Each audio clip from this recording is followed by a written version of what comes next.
आज हम अवकलन के बारे में देखेंगे। जैसे कि 11वीं में अवकलन के कुछ सामान्य सूत्र पढ़े हुए हैं, उसका एक बार पुनरावृत्ति करते हैं। जैसे मान लो कोई फलन है x की घात n, तो x की घात n का अवकलन इसको d/dx लिखोगे, x के सापेक्ष अवकलन करेंगे या उसको f' के रूप में व्यक्त किया जाता है। अब जैसे यहाँ पर x की घात n का n, x की घात n माइनस 1, कोई अचर पर है उसका अवकलन 0, e की घात x का e की घात x जो करते होगा log e आधार पर x का मान 1/x हो जाएगा, log x का 1/x log a की घात x का a की घात x log a, ये अवकलन है। इसके बाद कुछ त्रिकोणमितीय फलनों का अवकलन, जैसे sin x का cos x का minus sin x, tan x का sec स्क्वायर x, काट x का cosec square x, sec x का sec x tan x और कोसेक x का माइनस कोसेक x काट x। यहाँ पर हमको एक चीज़ ध्यान देना है, जहाँ पर यह c आएगा उसका ऋण में होगा। जैसे cos x का माइनस sin x, काट x का माइनस कोसेक स्क्वायर x और कोसेक x का माइनस कोसेक x काट x। ये ध्यान में रखना है कि जो c रहेंगे उसका जो हम अवकलन करेंगे तो उसका ऋणात्मक चिन्ह हो जाएगा। कुछ प्रतिलोम त्रिकोणमितीय फलनों का अवकलन, इसको याद रखना सरल को कि साइन इनवर्स x का 1/√1 माइनस एक्स स्क्वायर, तो कास इनवर्स x का यहाँ कास में c है इसलिए माइनस हो जाएगा और जो करते हो √1 माइनस एक्स स्क्वायर। उसी प्रकार टेन इनवर्स x का 1/1 प्लस एक्स स्क्वायर, तो काट इनवर्स का क्या होगा minus 1/1 plus x square. Sec inverse x का अवकलन 1/x root x square minus 1, तो यहाँ पर कोसेक का क्या हो जाएगा माइनस हो जाएगा, minus 1/x root x square minus 1। तो इस प्रकार से ये जो सूत्र हैं, इस सूत्र को अगर हम अभ्यास करके देखेंगे तो हमारे नवोद के जो 5D का 4 प्रश्नावली तक का सवाल हल आसानी से हो जाएगा। इसके बाद इसमें कुछ और नियम देखते हैं।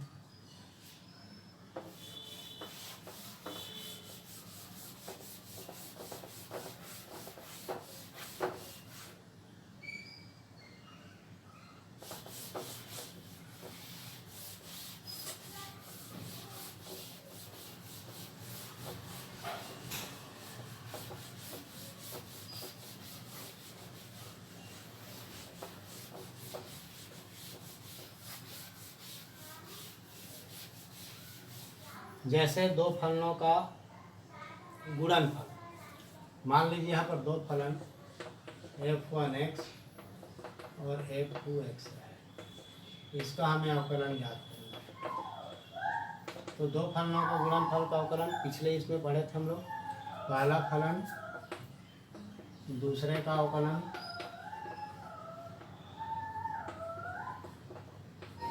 प्लस दूसरा फलन पहले का अवकलन। इस प्रकार से दो फलनों के गुणनफल का अवकलन, पहला फलन दूसरे का अवकलन प्लस दूसरा फलन पहले को। यदि दो फलनों में भाग के रूप में हो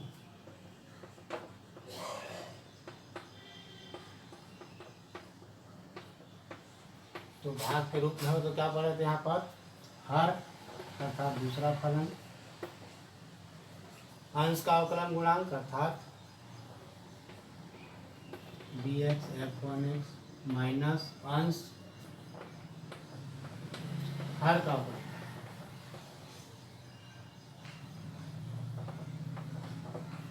और पूरे का बटे हो जाएगा हर का वर्ग। हर का वर्ग मतलब हर क्या है यहाँ पर दूसरा फलन है f2x, इसका वर्ग। तो ये दो फलनों के भाग अंश और हर के रूप में हो, हर इंटू अंश का अवकलन गुणांक माइनस अंश इंटू हर का अवकलन गुणांक बटे हर का वर्ग। इसका उपयोग भी किया जा सकता है। दो फलनों का योग हो तो दो फलनों के लिए कुछ नहीं, पहले का अवकलन प्लस दूसरे का अवकलन, माइनस हो तो पहले का अवकलन माइनस दूसरे का अवकलन। इस प्रकार से प्लस माइनस के रूप में इसको हल किया जा सकता है। अब देखते हैं फलन का फल।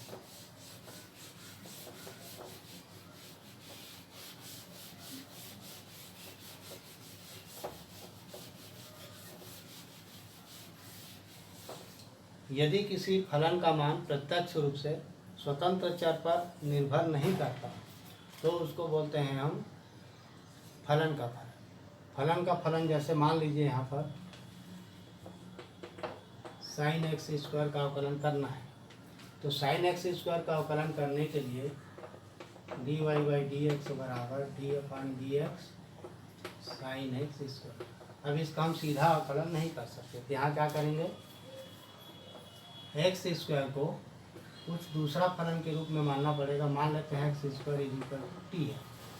अब ये क्या हो गया, डी अपॉन डी एक्स, यह हो गया साइन टी। इसको क्या करेंगे अवकलन करने के लिए, अब इसको हमें d upon d t sine t into d t upon d x, जैसे d y upon d x के रूप में लिखना है, तो d y upon d x बराबर, जैसे यहाँ पर आया हमारा d y upon d t into d t upon d, मतलब वही हुआ d y upon d x. इसको बोलते हैं फलन का फलन, या इसको बोलते हैं चेन रूल, श्रृंखला नियम। 2 बार 3 बार अवकलन के रूप में इसको हल किया जा सकता है। अब ये क्या हो जाएगा, साइन टी का टी के सापेक्ष अवकलन, साइन टी का हो गया कास टी, और D T upon D x, तो डी अपान डी एक्स, और टी क्या माने हम एक्स स्क्वायर, तो यहाँ क्या हो जाएगा एक्स स्क्वायर, ये हो जाएगा कास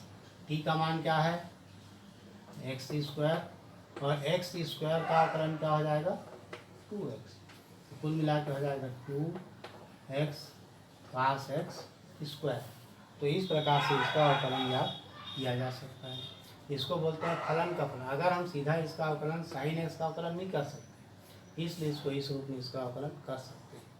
यदि यही प्रश्न इस प्रकार से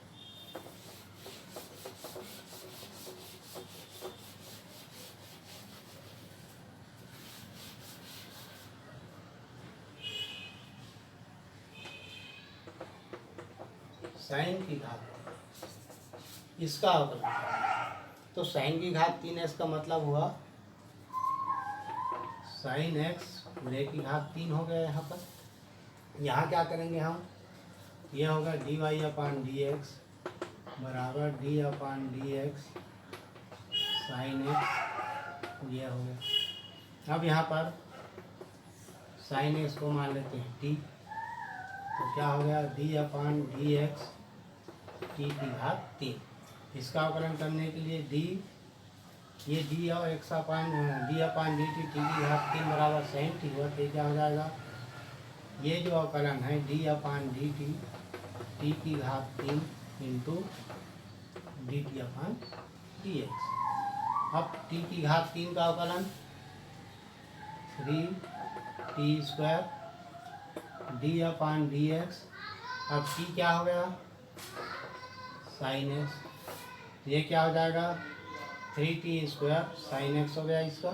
अब यहाँ पर 3t के जगह पर क्या माने हम साइन एक्स, तो साइन एक्स का वर्ग हो गया ये, और साइन एक्स का अवकलन हो जाएगा कास एक्स। कुल मिला के इसको लिख सकते हो 3 sine x sine square x into cos x, तो ये इसका मान हो जाएगा, ये हल हो गया। तो इस प्रकार से फलन का मान हम ज्ञात कर सकते हैं। यदि मान लो हमें इस प्रकार से मान दिया हो वर्गमूल कास एक्स,